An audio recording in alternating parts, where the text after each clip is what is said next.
പപ്പിക്ക് എന്നെ ഒരുപാട് ഇഷ്ടമുള്ളത് കൊണ്ടാണ് എനിക്ക് തിരക്ക് വാങ്ങിച്ചത്.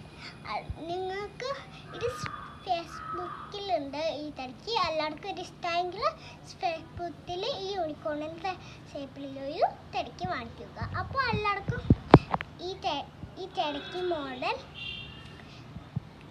ഈ തിരക്ക് ഇഷ്ടമെങ്കിൽ ഒന്ന് കമൻറ്റ് ചെയ്യണേ, ലൈക്കും സബ്സ്ക്രൈബും ചെയ്യണേ. അപ്പോൾ ഇന്നത്തെ